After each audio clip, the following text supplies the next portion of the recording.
Hello students, vectors के fundamental problems में next question it is given to you a cross b magnitude is equal to under root 3 times of a dot b। ये condition आपको given है और आपको पूछता है find the value of a plus b। Value की बात कर रहा है कि a प्लस b जो वेक्टर है इसका वैल्यू कितना बनेगा। Value means it's magnitude. You know very well, जब टू वेक्टर्स का जो सम होता है a प्लस b और इसका मैग्नीट्यूड आता है हमारा, जो आपको कैलकुलेट करना है, इसका फॉर्मूला हम ट्रायंगल लॉ से यूज कर सकते हैं या पैरेललोग्राम लॉ भी यूज कर सकते हैं। A square plus b square plus 2ab cos theta, यहां से हमारा आंसर आ जाएगा। लेकिन यहाँ पे प्रॉब्लम अब ये है कि आपको थीटा अननोन है, तो थीटा के लिए आपको कोई कंडीशन प्रॉब्लम में गिवन है और वो कंडीशन है a cross b is equal to root 3 times of a dot b। यहाँ इस कंडीशन से हम थीटा को कैलकुलेट कर सकते हैं। a cross b it's magnitude is given to you a b and under root 3 times of condition is a cross b magnitude is equal to root 3 times of a dot b। आप यहां से a cross b का magnitude find out कर सकते हैं। ये होता है a b sin theta is equal to root 3 times of a dot b। ये तो इटसेल्फ स्केलर है a b cos थीटा। आपने याद रखना है a dot b equal to a b cos theta and a cross b equal to a b sin theta magnitude में। अब यहां से हम देखेंगे a b यहां भी है, a b यहां भी है, it means sin theta cos theta इस साइड आ जाएगा। It become tangent theta is equal to root 3। In this way theta is equal to 60 degree. यहां से थीटा 60 डिग्री आ गया है, ये वैल्यू आप यहां पुट कर दीजिए and you will be having the answer a square plus b square plus 2ab and it is cos 60। cos 60 का वैल्यू आप पुट कर दीजिए, आपको आंसर आ जाएगा a square plus b square plus 2ab and cos 60 is half. अब यहाँ से cancel out हो जाएगा and your answer become a square plus b square plus ab और इसका पावर कितना है अंडर रूट में, इसको आप हाफ लिख सकते हैं। इन this way your answer is D। D is the correct option. Next question, it is based on the resolution of vector components पे based question है। It is given to you in given figure weight W and tension in string OA। ये दो चीजें आपको निकालनी है। एक तो weight W को कैलकुलेट करना है, सस्पेंडेड वेट कितना है हमारे पास, एंड सेकेंड जो टेंशन T है स्ट्रिंग AO में। अब यहाँ आपको गिवन है इस प्रॉब्लम में इस साइड फोर्स कितना लगा हुआ है 30 न्यूटन लगा हुआ है। तो इस सिचुएशन को मैं यहाँ पे ड्रॉ कर रहा हूँ। यहाँ पर आप देख रहे हैं यहाँ पे इट इज हियर, आपको यहाँ पे एक इस तरह से उसने डायग्राम बना रखा है। This point is A, this point is O and यहाँ से उसने सपोर्ट लेकर के आपको वेट्स को शो कर रखा है। यहाँ से उसने इस तरह से एक फोर्स यहाँ लगा दिया, वेट W नीचे एक्ट कर रहा है। इस प्रॉब्लम को सॉल्व करने के लिए आपको थोड़ा वेक्टर रेजोल्यूशन की हेल्प लेनी पड़ी। कैसे डील करेंगे आप देख सकते हैं यहाँ पे this OA it being a thread and जो थ्रेड है ये 30 डिग्री पे है। अब यहाँ एक वेट सस्पेंडेड है, दिस वेट इज W जो आपको रिक्वायर्ड है, और उसने बोला है कि इस डायरेक्शन में जो फोर्स लगा हुआ है that force is 30 Newton. System is in equilibrium. Equilibrium का मतलब होता है कि net force is zero, tension T is zero. जो थ्रेड होता है, थ्रेड में हमेशा अगर वेट सस्पेंडेड है, स्ट्रेस्ड है, तो उसमें एक टेंशन ऑटोमेटिकली आ जाएगी। तो टेंशन भी आपको कैलकुलेट करनी है। टेंशन स्ट्रिंग OA ये भी निकालना है आपने एंड वेट W ये भी आपने कैलकुलेट करना है। बड़े केयरफुली देखेंगे इस टेंशन का जो कंपोनेंट इस डायरेक्शन में आएगा, यहाँ जहाँ थीटा होता है and that component is T cos 30, वहाँ कॉस कंपोनेंट आता है। ये बेसिक पॉइंट है हमारा कि कहीं पर भी कोई सिचुएशन इस तरह से दे रखी है, यहाँ कोई भी वेक्टर हमारे पास है, फोर्स वेक्टर है, ये एंगल हमारे पास थीटा है, तो जिस डायरेक्शन में थीटा होता है that component will be F cos theta, और ये जो कंपोनेंट आएगा ये क्या हो जाएगा F sin थीटा। तो यहाँ पे हमने सेम कॉन्सेप्ट यूज किया, और कॉन्सेप्ट क्या है, T को जो कंपोनेंट मैंने लिया है ये T cos थीटा इस डायरेक्शन में आएगा जहाँ थीटा है, और इस डायरेक्शन में जो कंपोनेंट आएगा it will B T sin theta. अब यहाँ पे सिस्टम इक्विलिब्रियम है, तो इक्विलिब्रियम पे अगर सिस्टम है तो उस कंडीशन में आप जानते हैं कि नेट फोर्स क्या होना चाहिए, जीरो होना चाहिए। तो नेट फोर्स जीरो कैसे होगा, यहाँ पे जो T cos 30 है it is acting upward direction, ये वाला फोर्स है, ये 30 डिग्री तो एंगल है हमारे पास, और डाउनवर्ड फोर्स कितना है W है। T cos 30 will be equal to weight W and as well as जो T sin 30 लेफ्ट साइड लगा हुआ है, राइट साइड में कितना है 30 न्यूटन है, कितना हो जाएगा T sin 30 is equal to 30। अब यहाँ पर हम इसको डिवाइड कर सकते हैं, डिवाइड करके हमें कुछ ना कुछ यहाँ पे पैरामीटर्स मिल जाएंगे, तो 1/2 कर दीजिए, कितना हो जाएगा ये, it become here cos 30 upon sin 30 cot 30 is equal to w upon 30, and it become cot 30 is equal to root 3 is equal to w by 30. In this way you got this w is equal to 30 root 3 Newton. ये w हमने solve कर दिया है। अब जब w solve हो गया तो यहाँ से हम सेकेंड इक्वेशन से t को भी सॉल्व कर सकते हैं। It is here t sin 30 is equal to 30 Newton आपको गिवन है, sin 30 is half is equal to 30 Newton, and in this way t is equal to 60 Newton. In this way this B is the correct option. Next question is a very important question.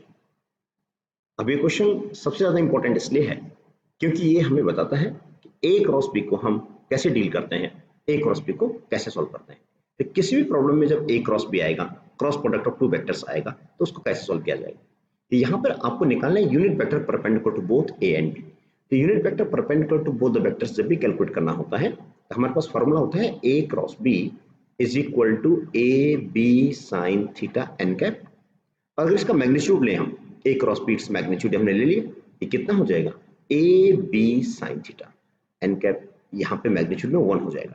अगर मैं यहाँ पे divide कर दूं इसको, तो n cap comes out to be a cross b over a cross b it's magnitude.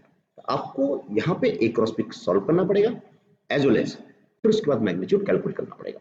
तो number of questions होते हैं हमारे पास जहां पर हमें ए क्रॉस बी को सॉल्व करना होता है, तो उन सभी क्वेश्चंस को आपने इसी मेथड से फॉलो करना है, इसी मेथड से सॉल्व करना है। इसमें एग्जांपल आपके होते हैं टॉर्क, टॉर्क इज इक्वल होता है आर क्रॉस एफ। तो यहाँ इस प्रॉब्लम में जहां ए यूज होगा वहां पे आर यूज हो जाएगा, यहाँ बी यूज होगा वहां पे फोर्स एफ आ जाएगा। इसी तरह से अगर velocity v is equal to omega cross r, omega is the angular velocity, r is the radius vector and velocity v is the velocity vector।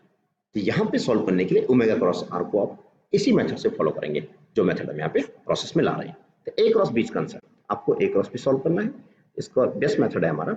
अब यहाँ पे ए क्रॉस बी को सॉल्व करने का मेथड होता है हमारा, आपने ए क्रॉस बी इस तरह से ले लिया इज इक्वल टू, इसको मैंने इस फॉर्म में लिख दिया आई जे एंड के। अब इनके जो पैरामीटर्स हैं आपको चाहिए ए क्रॉस बी, तो जो ए की वैल्यूज हैं पहले इनको हम यूज करेंगे। ए में क्या है, आई का कोएफिशिएंट कितना है 2 है, जे का कोएफिशिएंट कितना है इट्स अगेन 2, के का कोएफिशिएंट कितना है -1, बी में आई का कोएफिशिएंट कितना है 6 है, जे का कोएफिशिएंट कितना है -3 है एंड के का कोएफिशिएंट कितना है 2 है। ये आपने यूज कर लिया। अब यहाँ पे इसके हम कोफैक्टर्स ड्रॉ करते हैं। कोफैक्टर्स बनेंगे कैसे, आई को हमने ऐसे लिख लिया इस तरह से, कोफैक्टर्स हम यहाँ यूज कर लेंगे। जे को हम नेगेटिव में लेते हैं माइनस से, इसके जे के कोफैक्टर्स हमारे यहाँ पर आ जाएंगे और के कोफैक्टर्स आएंगे हमारे k cap and it comes out to be here. इसमें हम के की कोफैक्टर को यूज कर लेंगे। यहाँ पे इंपॉर्टेंट इंफॉर्मेशन ये है कि जो जे होता है इसको माइनस में यूज करना पड़ता है। उसकी वजह है कि जब हम इसको सॉल्व करते हैं ये हमारे पास आता है आई क्रॉस के, जब सॉल्व किया जाएगा तो ये आता है हमारे पास आई क्रॉस के, और आई क्रॉस के की जो वैल्यू होती है माइनस से, इसलिए हम इसको माइनस में यूज कर लेते हैं। यहाँ अब आपने देखना है आई इसके कोफैक्टर्स किन एलिमेंट्स को कंसिडर करेंगे। तो जो आई का जो लाइन है, ये जो आई की लाइन हम यूज कर रहे हैं यहाँ पे, ये वाली दिस लाइन, इस टाइम पे हम इस आई को हम यहाँ पे जस्ट रोक देंगे। आपने क्या करना है कि जो आई वाला ये वाला कॉन्सेप्ट है ये रुक जाएगा, जो नंबर्स हैं इसके नीचे आई के नीचे जो नंबर है उन नंबर्स को हम रोक देंगे। ये नंबर हमने रोक दिए यानी 26 यहाँ पे रुक जाएगा। बाकी के जितने नंबर हमारे पास है उन नंबर्स को हम आई के साथ लिख लेंगे। तो यहाँ पे हम एक काम करेंगे कि यहाँ से ये वाला कॉन्सेप्ट में रोक दिया, यहाँ से क्या बचा हमारे पास, यहाँ से बचेगा 2 -1 एंड -3 एंड 2। जे में देखिएगा, जे को जब हम यूज करेंगे आप जे वाले कॉन्सेप्ट को इसको हम रोक देंगे। अब आपके पास क्या बचा है यहाँ पे 2 -1 एंड 6 2। अब ये यूज करेंगे हम 2 -1 6 2, हम यहाँ पे यूज कर रहे हैं इसको 2 -1 एंड 6 2, 2 -1 6 एंड 2। देन के लिए हम कोफैक्टर यूज करेंगे, के इज हियर। अब आप देख सकते हैं यहाँ पे नंबर कौन कौन से बचे हैं 2 2 6 -3, इसको हमने यूज कर लिया यहाँ पे 2 2 6 -3 हमने यूज कर लिया है,